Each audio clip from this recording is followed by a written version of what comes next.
Good morning guys.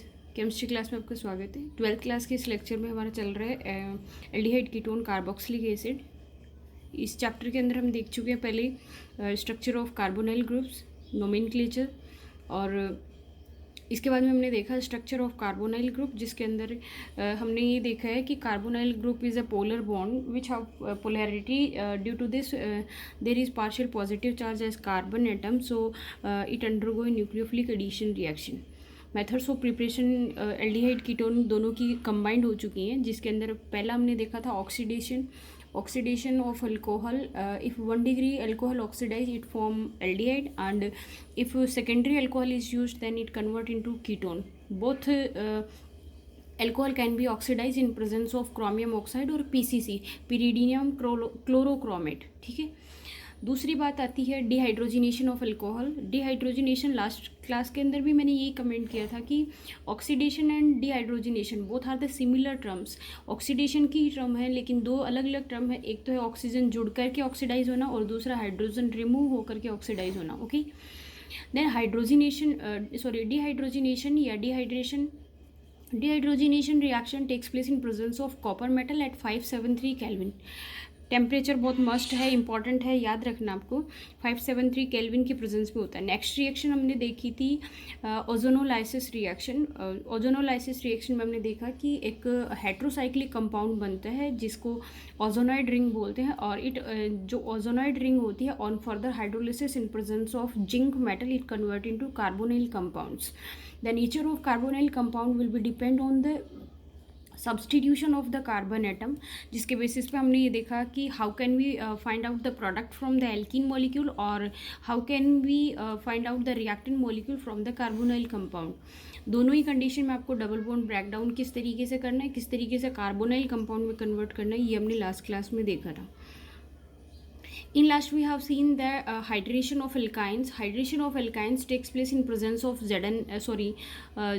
HgSO4, mercuric sulfate, and H2SO4. This reaction is known as Kucherov's reaction. Alkynes की reaction करवाते हैं, जिसके अंदर हमारे पास क्या होता है, हाइड्रेशन होता है, और एडिशन ऑफ वाटर मॉलिक्यूल से हमारे पास क्या मिलते हैं, कार्बोनाइल कंपाउंड्स मिलते हैं। ये हमने लास्ट क्लास में देखा था। Today we will discuss the preparation of aldehydes in which first reaction from acyl chloride, जिसके अंदर असाइल क्लोराइड को यूज करते हुए जो रिडक्शन करते हैं वो रिएक्शन नेम रिएक्शन होती है, दैट इज रोज़ेनमुंड्स रिडक्शन। देखो, रोज़ेनमुंड रिडक्शन जो होता है एसिड क्लोराइड के साथ करवाते हैं। If the reduction of acid chloride is proceed in presence of palladium plus BaSO4, palladium plus barium sulphate, then they convert into respective aldehyde compound. कि जब भी किसी एसिड क्लोराइड को पैलेडियम प्लस BaSO4 की प्रेजेंस में reduce करवाते हैं तो वो एसिड क्लोराइड जो होगा इलेक्ट्रोफिलिक सब्सटीट्यूशन रिएक्शन के थ्रू क्या करेगा, रिड्यूस होगा और रेस्पेक्टिव एल्डिहाइड कंपाउंड के अंदर कन्वर्ट हो जाएगा।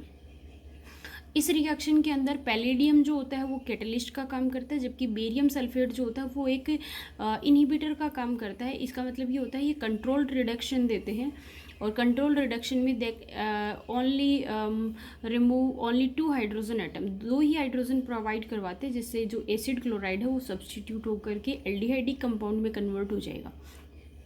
तो आपको रोज़ेनमुंड रिडक्शन का नाम लेते ही याद आना चाहिए acid chloride treated in presence of palladium plus BaSO4, then it convert into aldehydic compound. Okay, next जो रिएक्शन है वो है स्टीफेंस रिडक्शन। स्टीफेंस रिडक्शन का नाम आती है आपको याद आनी चाहिए, लास्ट क्लास जो अमाइंस वाला चैप्टर था उसमें हमने देखी भी थी। स्टीफेंस रिएक्शन होती है when nitrile compounds, nitrile compound किसको बोलते हैं, साइनाइड कंपाउंड्स को बोलते हैं। When nitrile compounds are treated in presence of SnCl2 plus HCl, यानी एसिडिक जो स्टेनस क्लोराइड सोल्यूशन होता है उस सोल्यूशन के अंदर से अगर नाइट्राइल कंपाउंड्स को पास आउट करते हैं, दे convert into imine. On hydrolysis these imine compound they convert into aldehydic compound. कि जब भी हम स्टीफेंस रिडक्शन करते हैं, स्टीफेन रिडक्शन भी एक कंट्रोल रिडक्शन होता है, जिससे जो नाइट्राइल कंपाउंड होगा वो किस में कन्वर्ट होता है, इमीन में कन्वर्ट होता है। इमीन क्या होता है, शिफ्ट बेस होता है।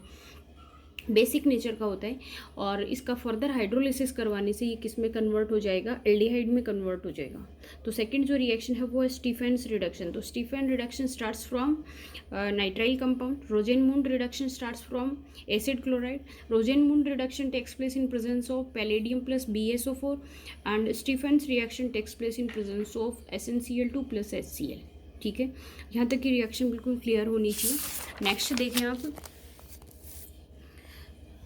जो रोजेनमुंड्स रिडक्शन होता है, उस रिडक्शन के लिए अपन क्या कर सकते हैं कि कई बार इसके अंदर अपन डाइबेल भी काम में ले सकते हैं। डाइबेल का मतलब होता है die isobutyl aluminium lithium hydride. ये कैटलिस्ट होता है, और ये कैटलिस्ट स्पेशली दो जगह कंडीशन में काम में आता है। पहला तो काम में ले सकते हो नाइट्राइल, मतलब डाइबेल जो होता है it always resulted as the carbonyl compounds, कि डाइबेल का रिजल्ट ही क्या होता है, डाइबेल दिखते ही आपको वो ऑप्शन सेलेक्ट करना होता है जिसमें क्या होता है, कार्बोनाइल कंपाउंड होता है, एल्डिहाइड या कीटोन कोई सा भी। तो डाइबेल एक तो क्या करेगा, जो नाइट्राइल कंपाउंड्स होंगे, है ना, नाइट्राइल कंपाउंड्स को किसमें कन्वर्ट कर देगा, नाइट्राइल कंपाउंड्स को कन्वर्ट करता है कार्बोनाइल कंपाउंड्स में। दूसरा क्या होता है, DIBAL it is specially use for the ester. बिल्कुल सही बात है कि एस्टर का जब भी अपन क्या करेंगे, रिडक्शन करते हैं, तो एस्टर के रिडक्शन के लिए स्पेशली किसको काम में लिया जाता है, डाइबेल को। जिस तरीके से मैंने ये बताया आपको कि जो कीटोन होता है ना, उस कीटोन का रिडक्शन करने के लिए हम किसको काम में, कीटोन का ऑक्सीडेशन करने के लिए किसको काम में लेते हैं, कंसनट्रेट HNO3 काम में लेना पड़ता है। बाकी जो और कैटलिस्ट होते हैं वो काम नहीं करते ऑक्सीजन, जैसे KMnO4 है, K2Cr2O7 है ना, V2O5 है, ये सब काम नहीं करते। कीटोन को ऑक्सीडाइज करने के लिए हमको क्या लेना पड़ता है, कंसनट्रेट HNO3 लेना पड़ता है। ठीक वैसे ही जो एस्टर होता है, एस्टर का ऑक्सीडेशन करने के लिए हमको डाइबेल काम में लेना है, di isobutyl aluminium lithium hydride. Okay, तो सेकेंड कंडीशन क्या आई है स्टीफेंस रिएक्शन की, कि अगर Stephens reaction SnCl2 plus HCl की प्रेजेंस में प्रोसीड नहीं हो रही है, देन आप उसकी जगह क्या काम में ले सकते हो, डाइबेल काम में ले सकते हो। डाइबेल क्या होता है, specially it is specified for the functional group. ये जो कार्बन चेन वगैरह होती है उनको अफेक्ट नहीं करता है, तो पीछे की कार्बन चेन सेचुरेटेड है, अनसेचुरेटेड है, उस चीज़ का फ़र्क नहीं पड़ता। ये सिर्फ और सिर्फ फंक्शनल ग्रुप को अफेक्ट करती है, फंक्शनल ग्रुप को कन्वर्ट कर देगी किसमें, आइदर एल्डिहाइडिक ग्रुप में और किसमें, कीटोनिक ग्रुप में। तो ठीक है, तो एल्डिहाइड के लिए अपने पास में दो मेथड आ गई हैं। एक तो कौन सी आई है, रोजेनमुंड रिडक्शन आया है, दूसरा कौन सा है, स्टीफेंस रिडक्शन आया। थर्ड रिएक्शन देखो, लास्ट टाइम एक बार ये पूछा गया था कि इटार्ड रिएक्शन क्या है ना, सीधा नाम से पूछा गया था। तो थर्ड रिएक्शन है, आप चाहो तो नाम से याद कर सकते हो इटार्ड रिएक्शन, आप चाहो तो बोल सकते हो फ्रॉम हाइड्रोकार्बन्स, लेकिन बेस्ट यही रहता है कि नेम रिएक्शन को उसके नेम से ही याद करा जाए। इटार्ड रिएक्शन में देखो क्या होता है, it is only specify for the aromatic compounds. ठीक है ना, सिर्फ और सिर्फ एरोमेटिक कंपाउंड्स के लिए लागू होती है। क्या करना है इसमें, व्हेन टोलुइन, टोलुइन किसका नाम है, मिथाइल बेंजीन जो होता है, मिथाइल बेंजीन का जो कॉमन नेम होता है वो क्या फेमस होता है, टोलुइन फेमस होता है। तो when toluene is oxidize by the chromyl chloride, chromyl chloride क्या होता है, CrO2Cl2, है ना। डाइक्लोरो जो कंपाउंड है उसको अपन बोलते हैं chromyl chloride, CrO2Cl2, then it gives aldehyde and this reaction is known as Etard's reaction. ये जो रिएक्शन होती है उसको अपन बोलते हैं इटार्ड रिएक्शन बोलते हैं। इटार्ड रिएक्शन के अंदर अब देखो, टोलुइन रिएक्ट विद CrO2Cl2, ठीक है। ये रिएक्शन इनर्ट मीडियम में होती है। इनर्ट मीडिया की जगह चाहे आप कार्बन डाइसल्फाइड काम में ले लो, चाहे आप क्या बोल सकते हो, क्लोरोफॉर्म ले सकते हो इसकी जगह पे। देन हमारे पास एक इंटरमीडिएट बनता है जिसको अपन बोलते हैं क्रोमियम कॉम्प्लेक्स बोलते हैं। ये क्रोमियम कॉम्प्लेक्स हाइड्रोलाइज्ड होकर के, ठीक है ना, ये जो क्रोमियम कॉम्प्लेक्स है वो हाइड्रोलाइज्ड होकर के किस में कन्वर्ट होगा, इसका जो न्यूक्लियोफिलिक पार्ट है वो निकल जाएगा, और उसके बाद में क्या होगा, OH ग्रुप से रिप्लेस होता है। OH ग्रुप, एक ही कार्बन पे 2 OH ग्रुप हैं, तो 2 OH ग्रुप क्या होंगे, अनस्टेबल होंगे। देन वाटर मॉलिक्यूल रिलीज हो जाएगा और क्या बनाएगा, बेंजल्डिहाइड का फॉर्मेशन करेगा। तो toluene react with chromyl chloride in presence of CH2, it form chromium complex, on further hydrolysis it convert into benzaldehyde. ठीक है,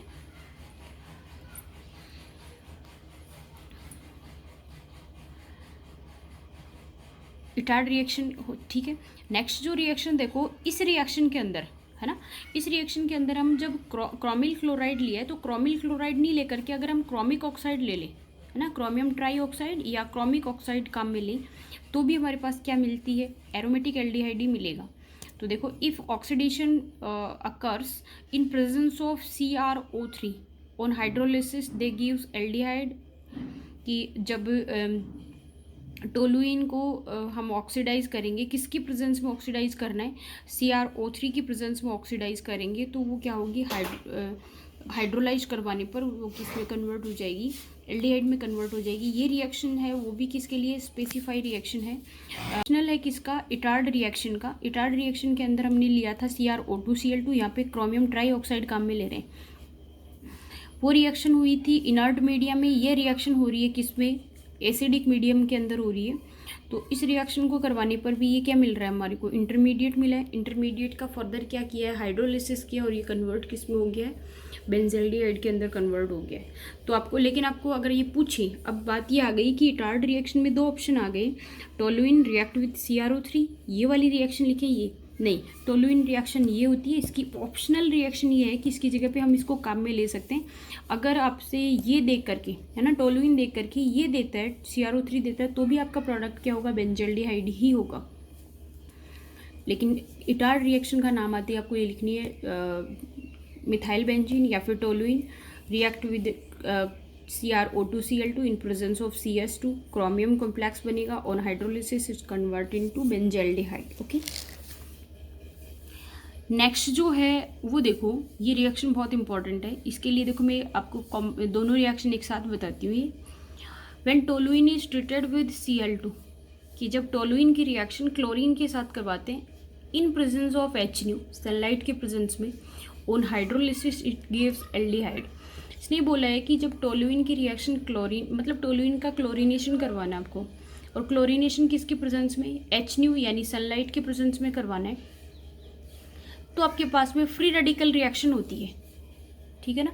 फ्री रेडिकल रिएक्शन से क्या होगी, साइड चेन रिएक्शन होती है, यानी बेंजीन रिंग पे रिएक्शन नहीं होगी, रिएक्शन होती है sp3 हाइब्रिडाइज्ड कार्बन एटम पे, और sp3 हाइब्रिडाइज्ड कार्बन एटम पे, sp3 हाइब्रिडाइज्ड कार्बन एटम पे होती है। और ये कार्बन एटम के क्या होंगे, दोनों के दोनों हाइड्रोजन रिप्लेस हो गए क्लोरीन से, तो ये क्या बन गया है, CHCl2 डाइक्लोरोटोलुइन बन गया है, ठीक है।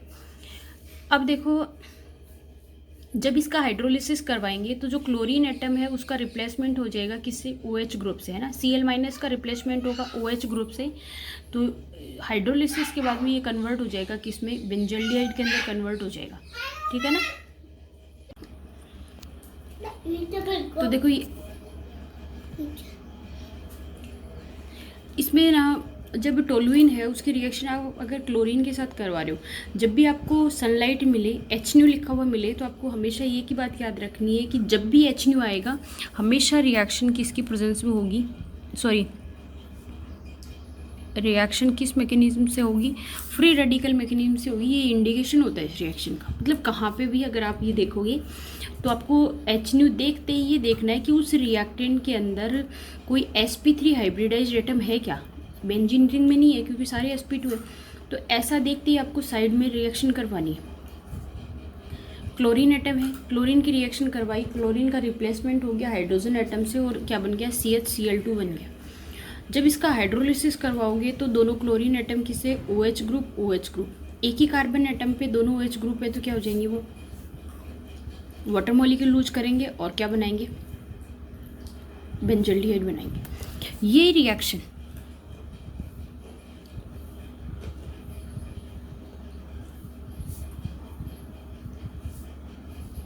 सिर्फ इतना लिखा है अगले ने, ठीक है। कई बार तो वो H+ लिख देता है और कई बार नहीं लिखता, फिर वेल नोन हो जाती है रिएक्शन।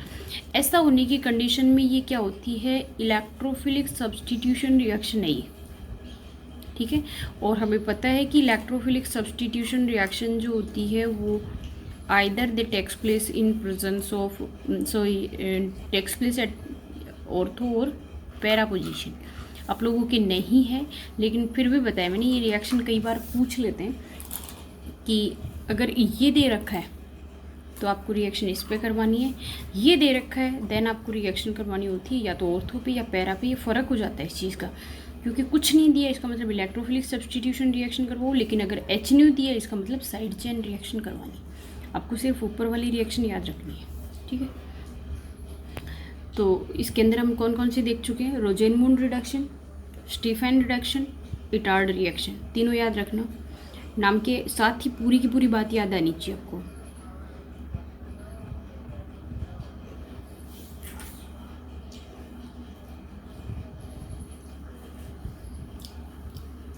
नेक्स्ट आई है गाटरमान कोच एल्डिहाइड रिएक्शन या गाटरमान कोच रिएक्शन। पहले मैं गाटरमान कोच बता देती हूँ, उसके बाद में एक गाटरमान रिएक्शन भी आई थी, तो कंपेयर करके बताएंगे आपको, ठीक है ना।